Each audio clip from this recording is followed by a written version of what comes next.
자, 여러분 안녕하세요. 이제 6장 소비자 이론의 응용과 확장 파트 한번 같이 살펴보도록 하겠습니다.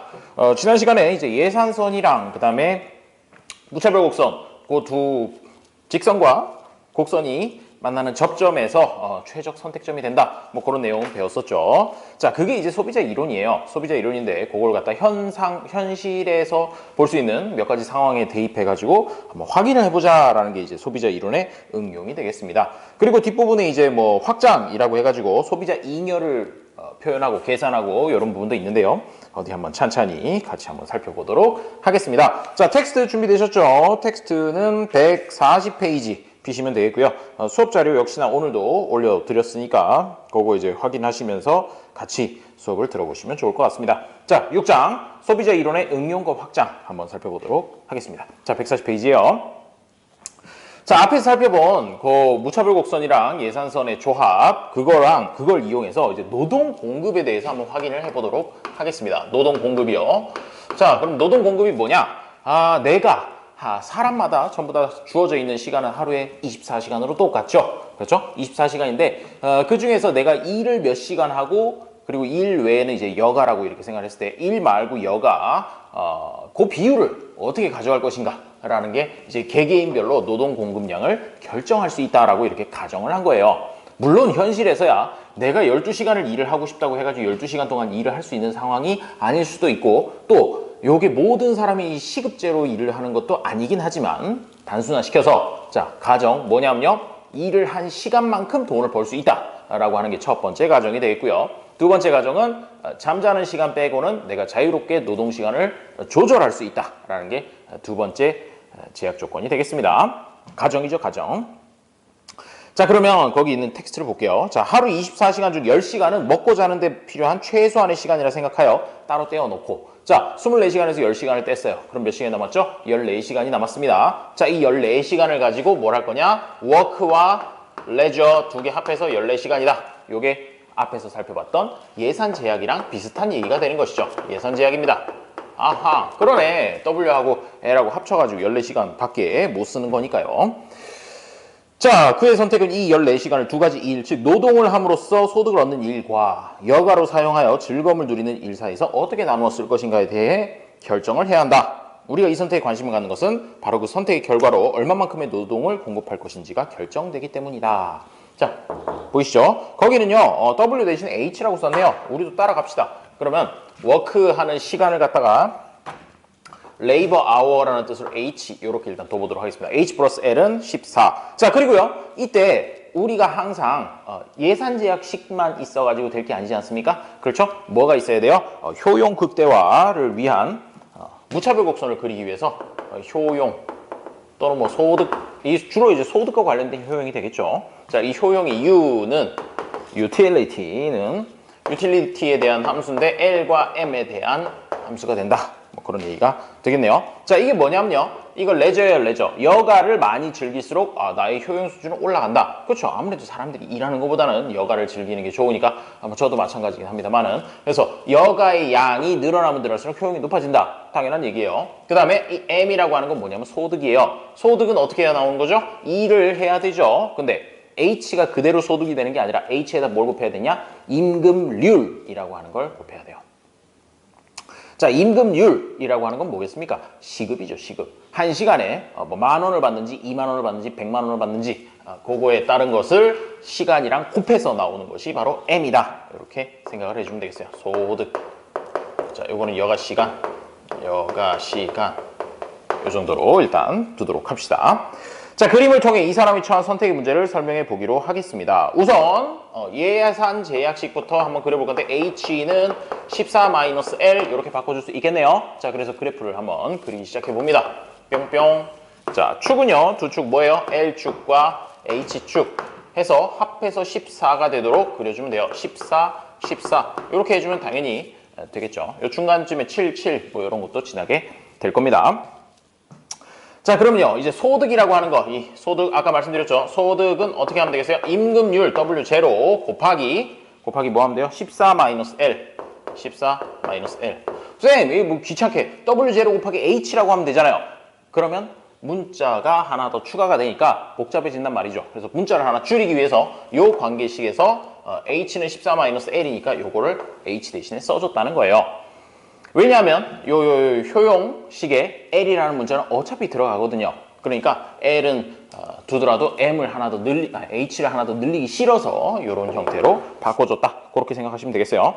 자, 그러면 이제 예산선은 됐고요. 다음에 요 위에다가 뭘 그릴 거냐면 요거 그릴 거예요. 요거는 사실 식이 정확하게 뭔지 몰라요. 사람마다 다 다르고 그 다음에 어떤 형태로 나타나겠어요? 주로 무차별 곡선의 형태로 나타나게 되겠죠. 이런 식으로 나타나게 된다는 겁니다. 뭔가 좀 휜 것 같지만 기분 탓이에요. 자, 그러면 여기서 알 수 있는 것은 이 사람의 최적 선택점이라고 하는 건 I0, I1, I2 중에서 아무래도 둘 다 가치가 있는 재화들이니까 뭐가요? 소득이랑 그 다음에 여가시간 요 두 가지가 다 가치가 있는 재화들이니까 원점에서 멀리 있는 무차별 곡선이랑 접할수록 더 효용이 큰 겁니다. 따라서 어느 점을 선택하겠습니까? 바로 요 점을 선택을 하게 되겠죠. 자, 이 점이 최초의 선택점 이렇게 나타내 주시면 되겠어요.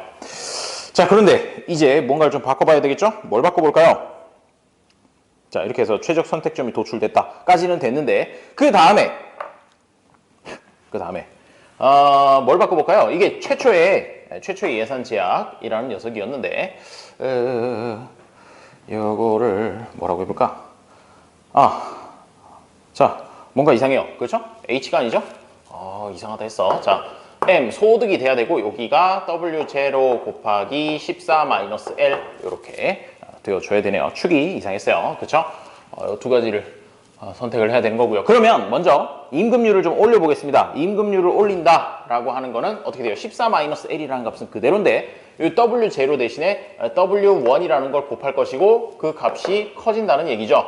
그렇죠? 그러면 어떻게 바뀌느냐? 위쪽으로 올라간다는 거예요. W1 곱하기 14-L 만큼으로 올라갑니다. 이렇게 해서 대신에 여가하고 만나는 점은 그대로겠죠.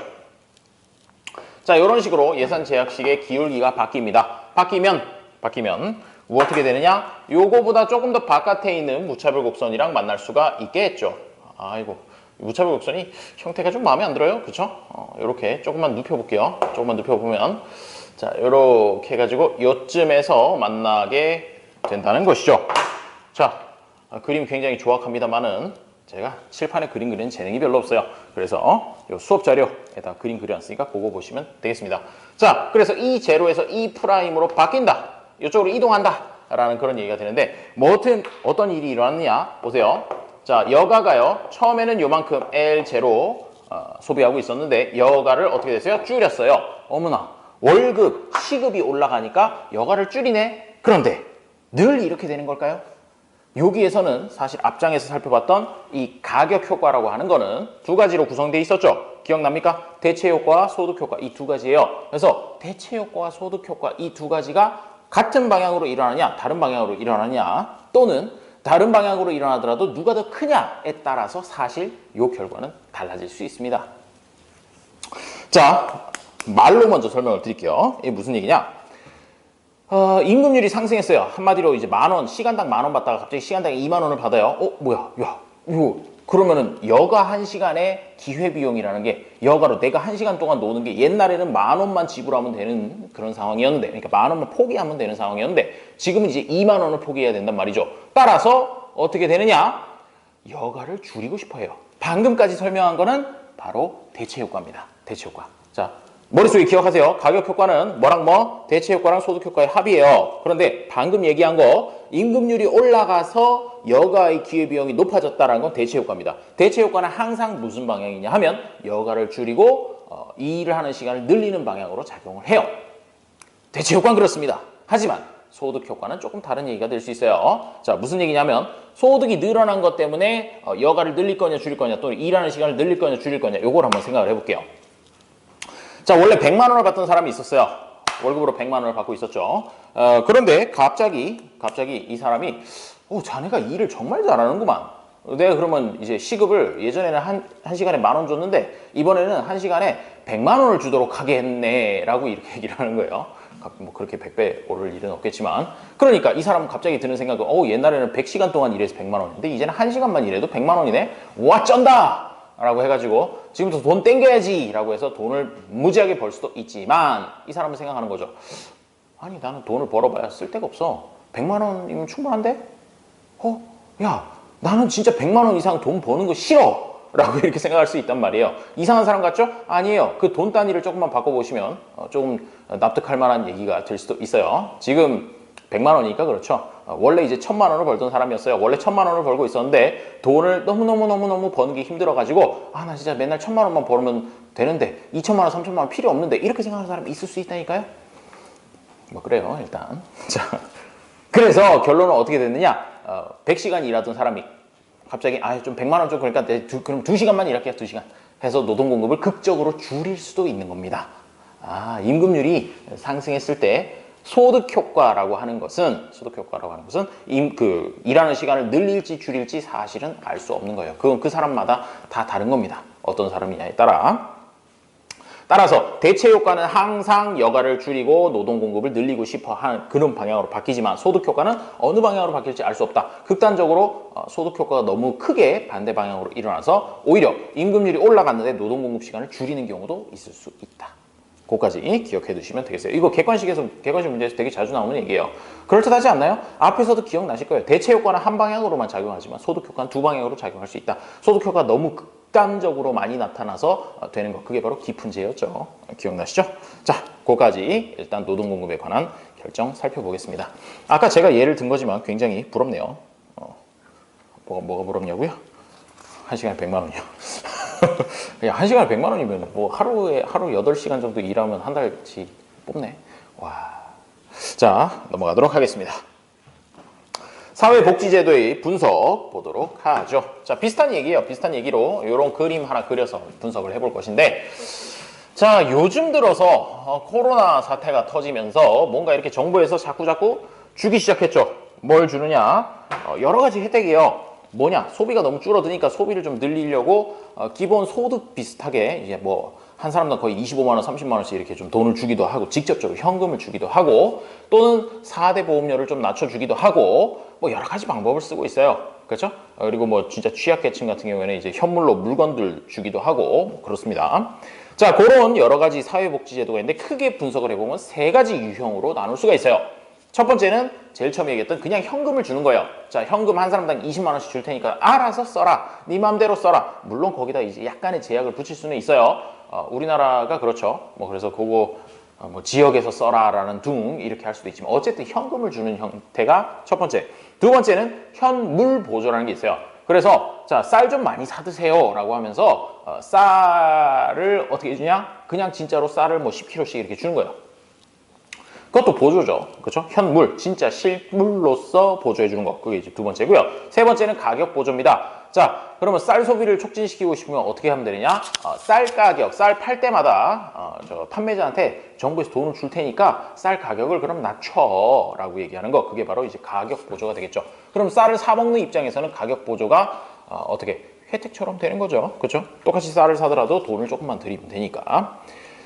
자, 그런데 이 세 가지 여기다 적어 놓을게요. 현금, 현물, 가격. 1번 현금 보조,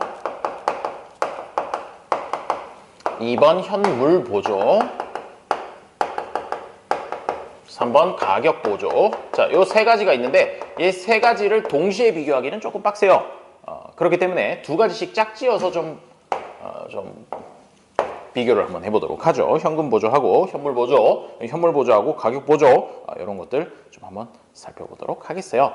자, 그러면 일단 먼저 첫 번째 현금 보조랑 현물 보조 이 두 가지를 갖다 좀 비교를 해볼 건데 먼저 뭐가 차이가 나는지 그래프로 한번 그려보도록 하겠습니다. 자, 짠. 뭐 맨날 그리던 그래프고요. 여기다가 이제 X제 요게 이제 좀 더 촉진하고 싶은 그런 물건이라고 치죠. 그리고 Y제 뭐 나머지 물건이 되겠죠. 자, 이렇게 두 가지로 그려놨을 때 현금 보조하고 현물 보조는요 뭐가 다르냐 하면 자, 원래 이 예산선이 이렇게 있었다고 할 때 이 예산선을요 기울기를 그대로 바깥으로 확장시켜주는 것이 바로 현금 보조예요. 자, 기울기 그대로 바깥으로 보내는 거 요게 현금 보조했을 때 예산선이 되는 것이죠. 현금 보조시. 자, 그런데 이 현금 보조하고 똑같은 영향을 줄 수 있을 만큼 현물로 보조를 해준다. 그 얘기는 뭐냐면요. 자, 물건 자체를 주는 것이기 때문에 X제를 하나도 안 쓰던 사람이라고 할지라도 요따만큼 늘려주고, 자, 이 빨간색 이거 그냥 예산선 맞아요. 빨간색. 그다음에 그 다음부터는 똑같이 되는 것이죠. 자, 빨간색으로 굵게 표시한 부분, 이게 바로 현물 보조하의 예산선이 됩니다. 한번 생각해 보시면 알 수 있어요. 자, 당연히 현금을 준 게 아니기 때문에 Y제를 더 소비할 수는 없습니다. 아까 현금 보조했을 때는요, 준 돈 가지고 내가 꼭 X제 말고 Y제를 사 먹어도 되는 거거든요. 그렇기 때문에 이 윗부분이라는 게 존재를 했었죠. 현금 보조할 때는. 하지만 현물 보조할 때는 어떻게 돼요? YJ 소비량이 이때가 그냥 맥시멈이고 그건 계속 유지돼요. Y제만 잔뜩 사고 X제 하나도 안 쓰던 사람이라도 X제를 더 쓸 수 있다. 그런 차이는 있는 거죠. 자, 그리고 나머지 부분은 똑같은 이유는 당연히 그 현금 보조를 통해서 X제 살 수 있는 만큼 그만큼 현물 보조를 해줬기 때문에 똑같이 간다. 이렇게 생각을 해주시면 되겠어요. 자, 그러면 선택점은 어떻게 바뀌느냐? 자, 이제 무차별 곡선이랑 같이 생각을 해야 되겠죠? 자, 무차별 곡선이 원래 요 아래쪽에 있던 사람들, 접점이 이 아래쪽일 때는 현금 보조하고 현물 보조일 때 뭐가 효용이 똑같아요. 그렇죠? 예산 제약이 똑같으니까 요 선택점이 똑같다 이거예요. 그런데 현금 보조를 했을 경우에 혹시라도 이 무차별 곡선이라는 녀석이 이렇게 생기는 사람이 있을 수가 있어요. 요런 곳에 이제 접점이 생기면 말이죠. 현금 보조를 받았을 때는 이 점을 선택할 수 있어요. 하지만 현물 보조를 받았을 때는 이 점 자체를 선택할 수가 없죠. 그 얘기 뭐냐? 선택 가능 영역이 늘어나게 되면 필연적으로 100% 다 그런 건 아니지만 효용이 늘어날 가능성이 있다라고 하는 게 여기서의 결론이에요. 그래서 현금 보조를 받으면 이전에 선택하지 않았던 점도 선택이 가능해지기 때문에 사실 현물 보조보다 효용이 늘어날 가능성은 있어요. 자, 효용이 늘어날 가능성이 있다는 거지. 절대로 100% 다 효용이 늘어난다는 건 아닙니다. 원래 선택점이 이 아래쪽이었으면 당연히 현금 보조, 현물 보조 차이가 없어요. 차이가 없고요. 원래 선택점 이렇게 현금 보조했을 때 선택점이 현물 보조는 선택할 수 없는 점인 경우에 그때만 효용이 늘어나게 되는 것이죠. 쌤, 그러면 현금 보조가 더 좋은 거네요? 현물 보조보다? 꼭 그런 건 아니에요. 목표 달성이 정말로 시급하고 X제를 꼭 공급을 해야 되겠다라고 생각을 한다면 이런 사람들 때문에 물론 그게 뭐예요? 보조금 지급하니까 자꾸 술 사 먹고 담배 사 먹고 그런다잖아요. 담배도 먹는 건가? 담배 사서 피우고 이런다잖아요. 그 얘기예요. 그 얘기. 현금 보조를 해주니까 자기가 아무거나 살 수 있거든요. 그래서 나름 이 보조금을 지급하는 목적 자체가 약화되는 경우가 있을 수 있습니다. 하지만 장점이 있죠. 행정적인 측면에서는 사실 현물, 이거 물건 또 잔뜩 어딘가에서 구해가지고 한꺼번에 왕창 사가지고 나눠주고 이런 거에서 사실은 시간도 걸리고 비용도 들고 민간에 맡겨놓는 것보다 비효율이 발생할 수 있죠. 근데 현금 보조는 어때요? 그냥 카드 포인트 띡띡 채워주면 돼요. 카드사에다가 야 100만 원씩 정부에서 줄 테니까 걱정하지 말고 그 승인 내줘. 이러면 되는 거란 말이죠. 얼마나 편해요. 그런 장점도 사실은 있습니다. 그래서 우리나라에서 요번에 쌀 요만큼, 고기 요만큼 이렇게 꾸러미 해가지고 먹을 거를 집으로 보내준 게 아니고 현금을 준 이유가 사실은 행정적인 측면도 있어요. 무시 못합니다. 그거 어마어마하죠. 사람이 한두 명도 아니고.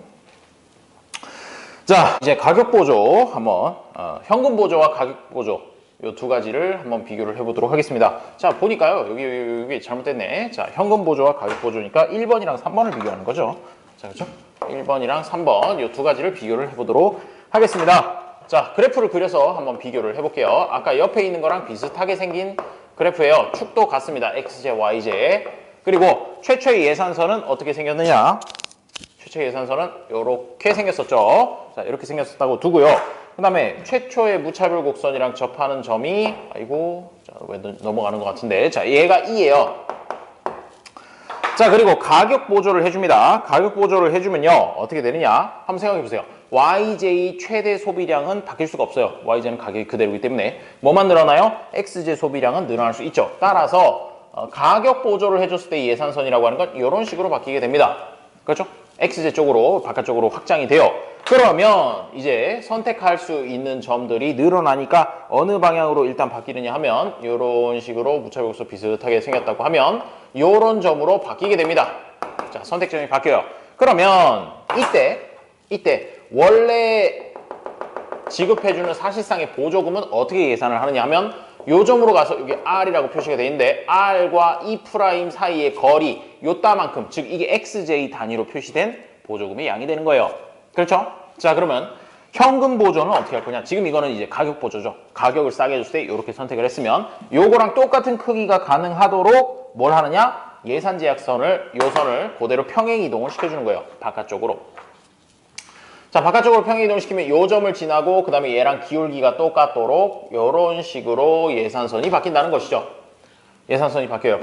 평행한 것 같아요. 자, 그러면 무슨 일이 생기느냐? 이 최적 선택점이라고 하는 게 조금 바뀔 수도 있다는 겁니다. 무차별 곡선이요. 조금이라도 더 바깥에 있는 녀석이랑 빨간색이 접할 수 있단 말이에요. 왜? 선택 가능한 영역이 이쪽이 늘어났잖아요. 그렇죠? 그렇기 때문에 물론 이쪽이 줄어들었습니다만 이쪽이 더 늘어나는 바람에 결국 더 큰 효용을 선택할 수 있을 가능성이 있다. 딱 애매하죠? 자, 그래서 145페이지에 있는 그림을 보시면 되겠습니다. 또는 수업 자료의 2페이지의 왼쪽에 있는 그림을 보시면 되겠어요. 자, 효용 수준은 어떻다는 거예요?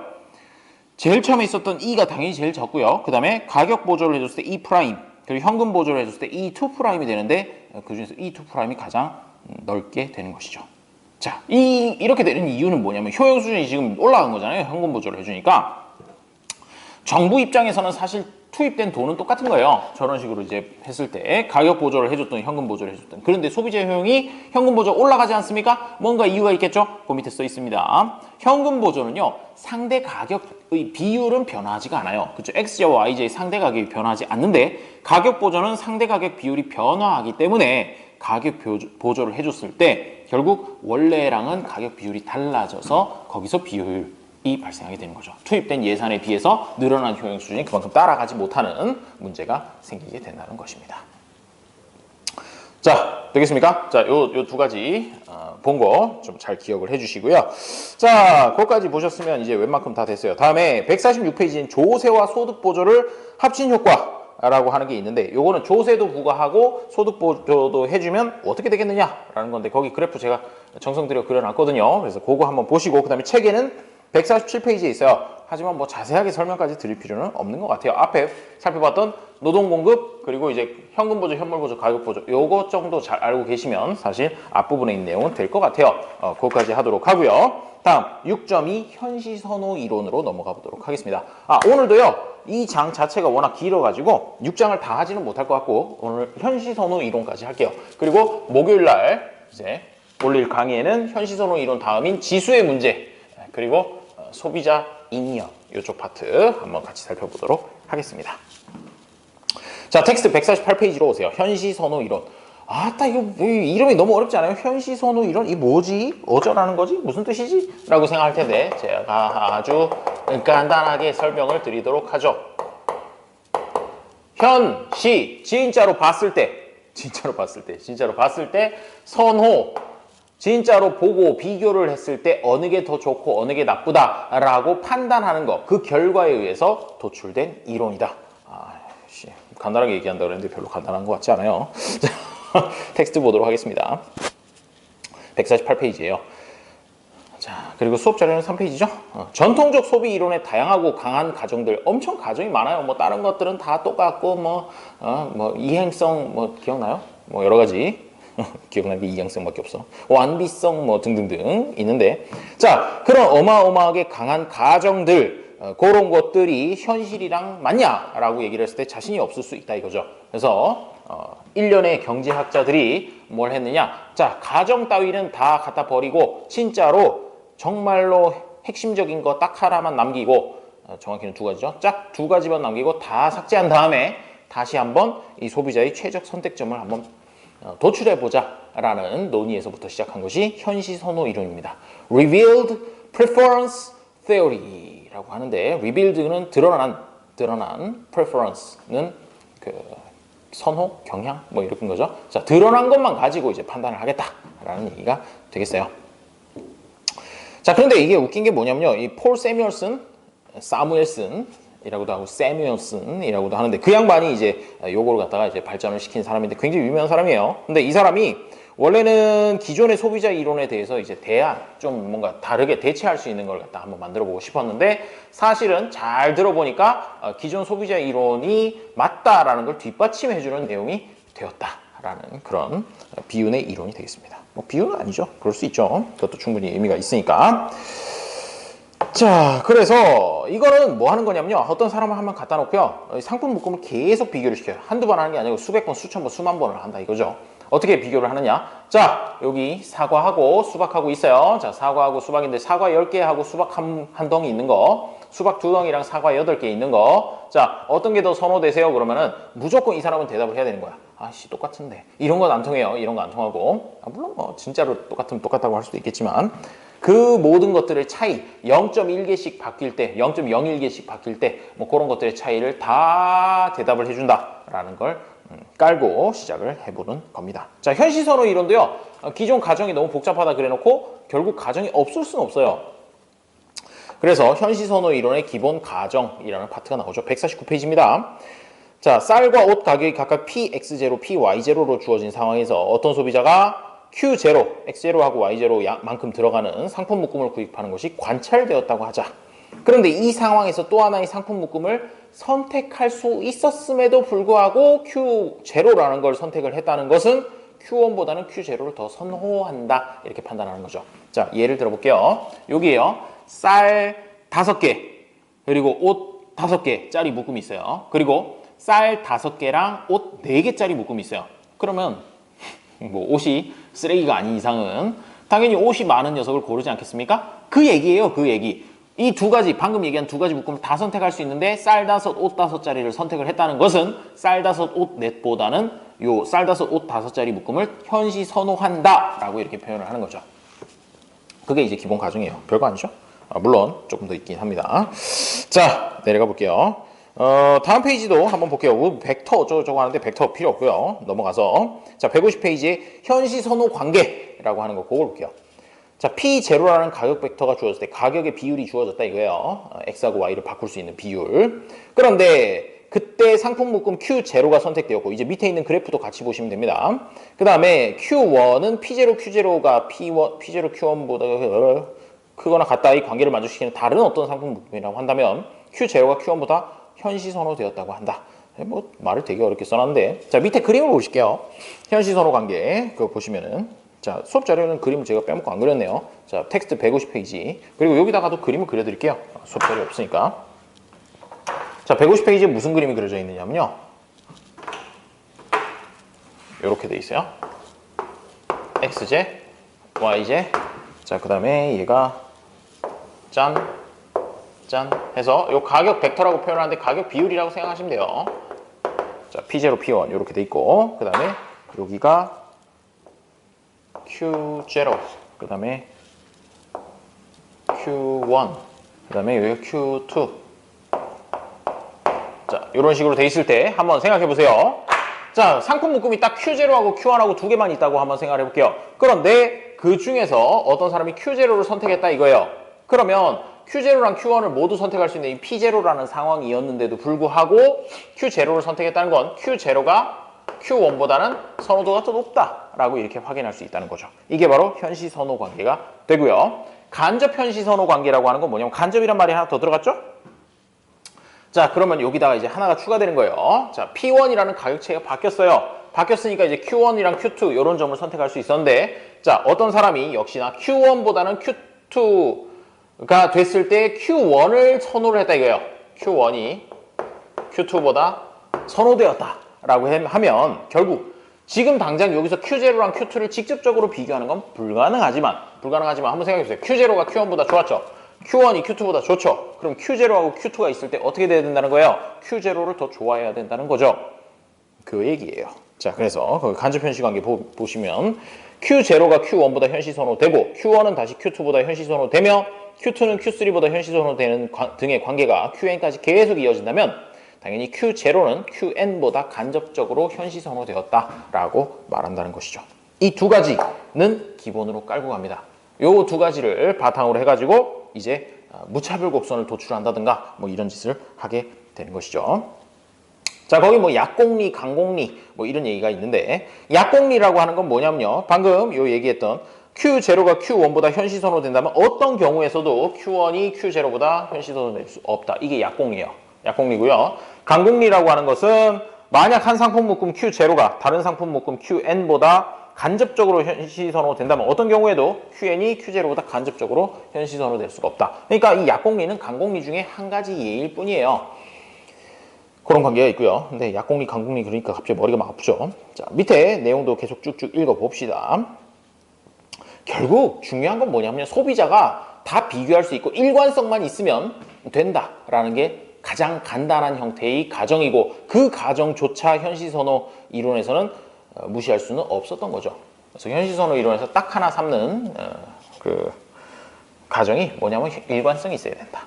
일관성 없는 사람은 결국 선호를 파악을 할 수가 없죠. 그렇죠? 오늘은 맥주가 좋았지만 내일은 소주가 좋아요. 예, 근데 보통 사람이 다 그런 것 같은데.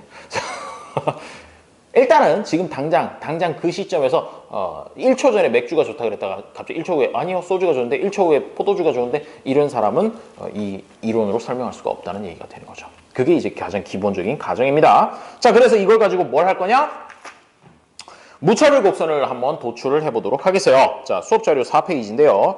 이 현시선호 이론에서도 사실은 전통적인 소비자 이론이랑 똑같은 형태의 무차별 곡선을 도출할 수 있다. 방금 얘기한 이 약공리, 강공리 두 가지만 가지고도 그렇게 똑같은 형태의 무차별 곡선을 도출할 수 있다라는 게 결론이 되겠습니다. 왜 그런지 한번 볼게요. 자, 이제 무차별 곡선을 도출을 할 것인데 말이죠. 자, 예를 들어서 Q0를 처음에 선택을 했다고 쳐요. 그러면 Q0보다 이쪽 딱 그었을 때 Q0보다 상품 묶음이 Y가 더 들어가고 X가 더 들어간 이쪽은 당연히 선호도가 높게 되겠죠. 그렇죠? 이쪽은 당연히 선호도가 높아요. 그러니까 뺍니다. 자, 빗금 치는 부분 이제 빠져나갈 거야. 빠져나갈 거고.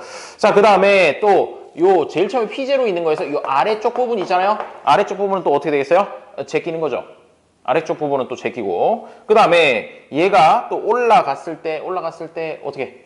자, 가격 조건이 이렇게 바뀌었을 때 이 G점이라고 하는 녀석을 선택을 하게 되면 이렇게 해서 아까 요 윗부분 당연히 이미 빠져나갔지만 여기 추가로 더 빠져나가는 부분이 자꾸 생긴다는 거예요. 점을 바꿔가면서 요 가격을 갖다 계속 조금씩 바꿔가면서 이렇게 가면 어떻게 그 점들이요 요렇게 왜 직선이 되지? 직선 말고 요런 형태로 존재해가지고 짠 해서 윗부분을 계속 잘라낸다는 거 아니에요. 계속 잘라내면 결국은 아랫부분, 요 그래프 아래 부분도 잘라내고 윗부분도 잘라내고 하면은 결국 남는 부분이 선의 형태로밖에 안 남는다라는 얘기가 되는 것이죠.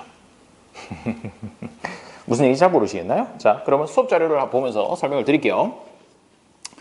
자, 거기 녹색 줄이 2개, 빨간색 줄이 하나, 그 다음에 황금색으로 그려져 있는 줄이 뭐 몇 개 있는데, 자, 처음에 F라는 점을 그렸을 때 F보다 오른쪽 위에 있는 황금색으로 빗금친 부분은 선택할 수 없는 점이에요. 그렇죠? 그쪽으로 가면 당연히 효용이 늘어나긴 하지만. 자, 그 다음에요. 그 상태에서 이제 똑같은 예산선인데 그걸 갖다 녹색으로 그렇게 가격 구조를 바꿔가면서 비교를 해볼 수 있다는 거죠. 비교를 하다 보면 결국 H라는 점, G라는 점 뭐 그런 것들이 나오게 되는데 자, 이 G를 지나가게 그렸어야 되는 것 같은데 그렇진 않군요. 좋아요. 자, 그래서 H, F, G 뭐 이런 것들을 갖다가 그렸을 때 결국 거기에 나오는 점선, 파란색으로 그려져 있는 점선 그 부분 외에는 사실 윗부분도 안 되고 아랫부분도 안 되니까 그런 식으로 점선 부분으로 나오게 된다. 그런 얘기가 됩니다. 자, 사실은 도출되는 과정 한번 책에서 쭉 읽어보시면서 따라가 보시면 되고 결론을 잘 기억을 해야 돼요. 결론은 뭐냐 하면 현실적으로 열심히 관찰을 해가지고 이런 이론에 따라서 보더라도 전통적인 이론, 가정 엄청 많이 해가지고 얘기했던 전통적인 이론이랑 결론은 똑같다라고 하는 게 진짜 이 현시선호 이론의 결론이 되겠어요. 근데 이것도 문제가 있죠. 무슨 문제가 있냐면 지금 이거 선 하나 도출하려고 그러면 한 사람을 자꾸 하루 종일 요 상품 어때? 요 상품 어때? 요 상품 어때? 요 상품 어때? 요 상품 묶음은 어때? 이걸 갖다가 수백 번, 수천 번, 수만 번을 물어봐야 돼요. 그러면 이 사람이 과연 집중력을 유지를 하고 일관성 있게 계속 대답을 해줄 것이냐? 어느 순간인가 정신줄을 놓고 이제 헛소리를 하지 않을까? 뭐 이런 문제들이 존재를 하죠. 실질적으로 현실에서는 그 정도로 많은 수의 관찰이 이행되기는 어렵습니다. 하지만 뭐 그래도 일단 논리적으로는 전통적인 방식의 소비자 선호 이론 이것도 맞다라는 걸 확인했으니까 그것 자체로 의미가 있는 겁니다.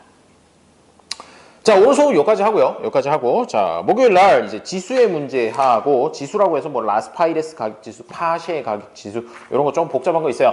좀 외워야 되는 거 있고요. 다음에 소비자 잉여, 요 소비자 잉여 파트 이거 중요하거든요. 소비자 잉여 그림 그려서 최소 도출할 수 있는 그런 것들 연습하는 부분, 그런 것들을 좀 목요일 날 제가 강의를 찍어서 올려드리도록 하겠습니다. 오늘 수업 여기까지 할게요. 고생하셨습니다. 뿅!